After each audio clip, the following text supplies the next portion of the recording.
Hello friends, welcome to Shyam sir official. मैं श्याम दिलदार एक बार फिर आप सभी के सामने। फ्रेंड्स, आज हम कक्षा 12वीं के रसायन शास्त्र का चैप्टर नंबर 7 कवर कर रहे हैं, जिसका नाम है पी ब्लॉक के तत्व।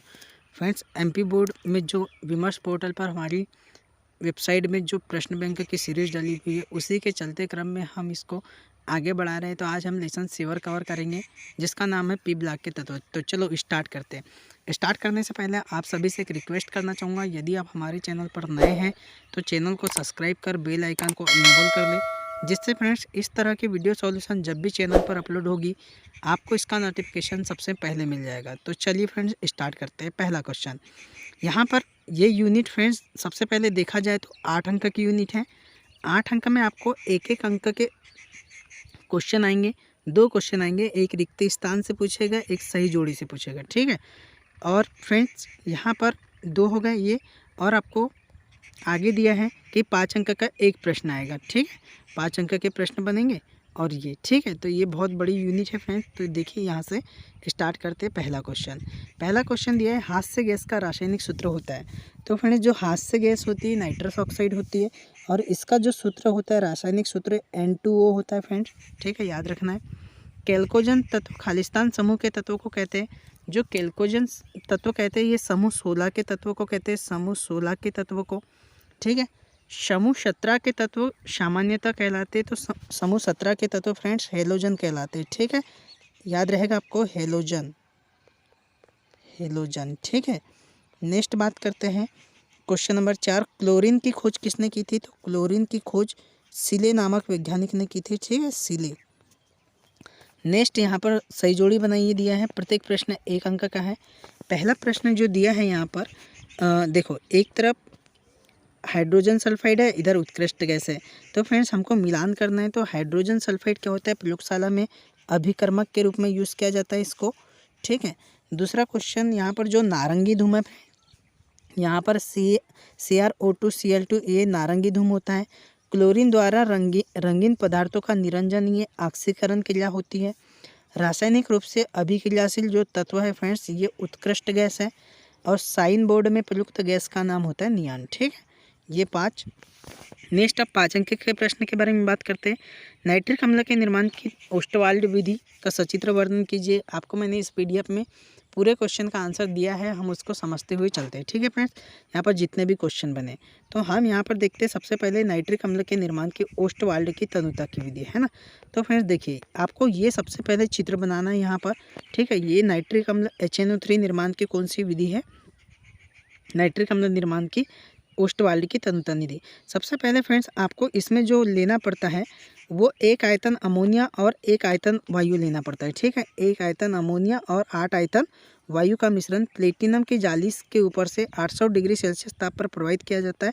तो 90% क्या होती है, अमोनिया नाइट्रिक ऑक्साइड में ऑक्सीकृत हो जाती है, ठीक है। नाइट्रिक ऑक्साइड में ऑक्सीकृत हो जाती है।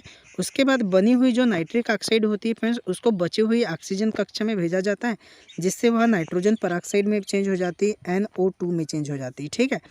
और फिर इसके बाद भी और होती है कि जो ये NO होता है, शोषक कक्ष में भेज दी जाती है।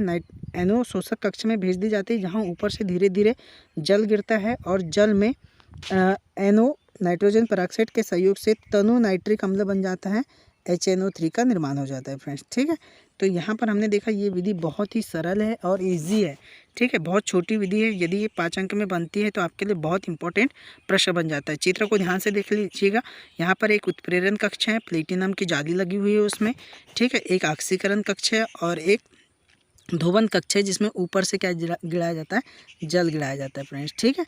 और यहाँ से नाइट्रिक अम्ल हमको प्राप्त हो जाता है, ठीक है। इसमें शुद्ध अमोनिया एवं शुष्क वायु लेना है, और इसका आयतन याद रखना है कितना, 1 आयतन 8, ठीक है। 1 आयतन अमोनिया और 8 आयतन, ठीक है, ऑक्सीजन, ठीक है फ्रेंड्स। तो ये देख लिया हमने ये वाला क्वेश्चन। दूसरा क्वेश्चन हमको दिया है, दूसरा क्वेश्चन चेक करते हैं हम लोग, क्या दिया है। समूह 17 के तत्व कौन कौन से हैं, इनके गुणों की विवेचना निम्न बिंदुओं के आधार पर कीजिए।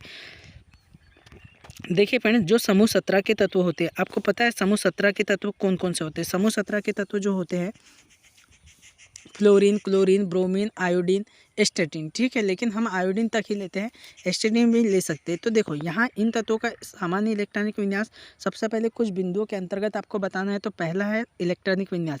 तो सबसे पहले तो बात आपको याद होना चाहिए कि इलेक्ट्रॉनिक विन्यास में क्या होगा कि इन तत्वों का सामान्य इलेक्ट्रॉनिक विन्यास NH2 होता है। इस वर्ग के तत्वों के बाहरी कक्षक में 7 इलेक्ट्रॉन उपस्थित होते हैं। देखिए फ्रेंड्स 5 और 2 7, ठीक है। उत्कृष्ट गैसों का विन्यास हासिल करने के लिए बाह्यतम कोश में 8 इलेक्ट्रॉन की आवश्यकता होती है। और चूंकि उत्कृष्ट गैस के इलेक्ट्रॉनिक विन्यास में तत्व में सबसे ज़्यादा स्थायी होते हैं, इसीलिए ये भी अपना स्थायित्व हासिल करने की चेष्टा रखते हैं, ठीक है।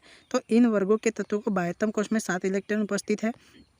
फ्लोरीन, क्लोरीन, ब्रोमीन, आयोडीन और एस्टेटिन, ठीक है। यदि आपको यहाँ इनका इलेक्ट्रॉनिक विन्यास पूछता है तो आपको इलेक्ट्रॉनिक विन्यास भी बता देना है, ठीक है फ्रेंड्स। आप अबव के नियम के अकॉर्डिंग भी इलेक्ट्रॉनिक विन्यास बता सकते हैं, या फिर अंतिम के जो कोश के अपने जो कक्षक है अंतिम का, उसका भी इलेक्ट्रॉनिक विन्यास आप बता सकते हैं। फ्लोरीन, क्लोरीन, ब्रोमीन, आयोडीन और एस्टेटिन, ठीक है फ्रेंड्स, ठीक।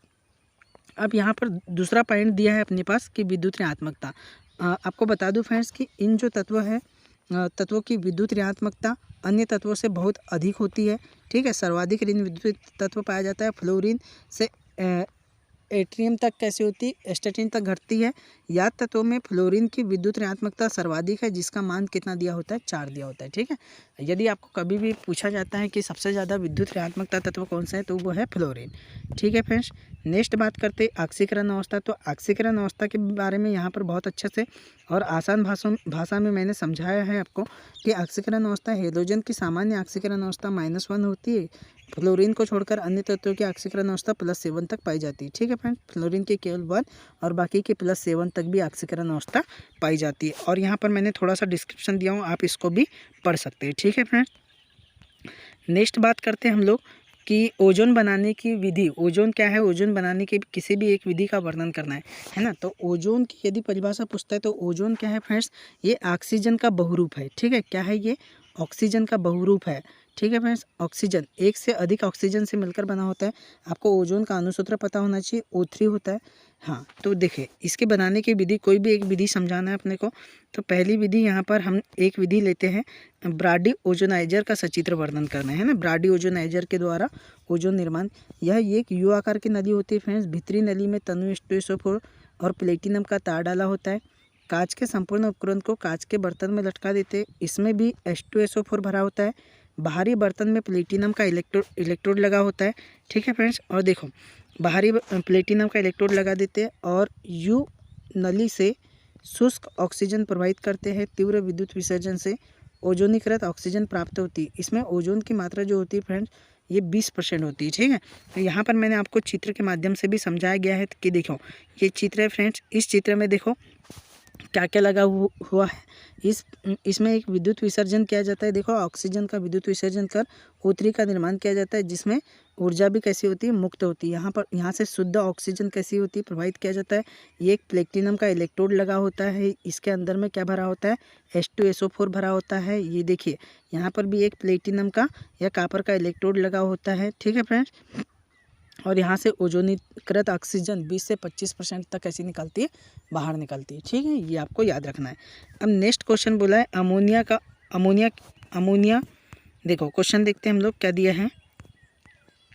अमोनिया निर्माण के हैबर प्रक्रम को आवश्यक रेखा चित्र द्वारा समझाइए। देखिए फ्रेंड्स, अमोनिया निर्माण की हैबर विधि।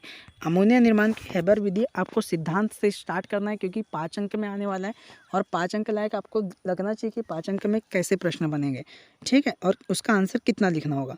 तो इसका सिद्धांत से एक आयतन नाइट्रोजन गैस और 3 आयतन हाइड्रोजन गैस को आपस में मिलाते हैं, ठीक है। नाइट्रोजन और कौन सी गैस, हाइड्रोजन गैस को मिलाते हैं, ये 1 आयतन होता है, ये 3 आयतन होता है, ठीक है। और इसमें अमोनिया के बनने से आयतन में कमी होती है, एक ऊष्माक्षेपी क्रिया है, क्योंकि कुल 4 आयतन अभिकारक के 2 आयतन क्रियाफल प्राप्त होते हैं। देखो NH3 का निर्माण करना है, NH3, नाइट्रोजन कितना है 2, तो यहाँ पर 2 लगा देते हैं। देखो देखा जाए तो 3 और 1 4, इधर 4 आयतन है, लेकिन इतना किधर अमोनिया, इधर अमोनिया कितने प्राप्त हुए, 2 आयतन में प्राप्त हुए। तो बात आ गई समझ में। अतः लीस आते ये आपने 11वीं कक्षा में पढ़ा है कि सिद्धांत के अनुसार अमोनिया के अधिक उत्पादन हेतु नाइट्रोजन तथा हाइड्रोजन का सांद्रण कम ताप तथा उच्च दाब पर ही उपयुक्त परिस्थिति होगी, ठीक है फ्रेंड। देखिए यहाँ पर ये बता भी दिया है कि हमने कैसा लिया है, नाइट्रोजन गैस को दिया है एक प्रकार से, और हाइड्रोजन गैस 1:3 में है ना, और जो उत्प्रेरक लिया है, आयरन और मोलिब्डेनम की उपस्थिति लिया है और अमोनिया गैस का निर्माण किया है। ये हैबर देखिए फ्रेंड्स, यहाँ पर नाइट्रोजन और आयतन, 1 आयतन और 3, ये पूरे अमोनिया निर्माण की हैबर कक्ष की विधि का सचित्र वर्णन है। और यहाँ पर हमने देखिए यहाँ पर विधि कैसे कैसे होती है ये भी आपको बता दिया गया है, तो आप यहाँ से पढ़ सकते हैं। ठीक है फ्रेंड, देखिए नेक्स्ट बात करते हैं क्वेश्चन नंबर लास्ट कहते हैं अपना कि उत्कृष्ट गैसें सामान्यतः आसानी से यौगिकों का निर्माण नहीं करती, किंतु जिनान कुछ यौगिक बनाती है। कारण स्पष्ट करते हुए इसके 2 यौगिकों के संरचना सूत्र स्पष्ट कीजिए। तो फ्रेंड्स, सबसे पहले तो आपको ये बता दूं कि आपको पता है कि उत्कृष्ट गैसें का इलेक्ट्रॉनिक विन्यास कैसा होता है, पूर्णतः पूरित होता है ना। ये न किसी से कुछ लेते हैं न किसी को कुछ देते हैं, अर्थात यह अक्रियाशील धातु होती है। फिर भी जिनान एक ऐसा यौगिक है फ्रेंड जो किसका निर्माण करता है, जो अब यौगिक का निर्माण करता है। ठीक है, जिनान डाइफ्लोराइड हो गया, जिनान टेट्राफ्लोराइड हो गया। ठीक है फ्रेंड्स, तो देखिए हम यहाँ पर 2 यौगिक का निर्माण करना बताना है।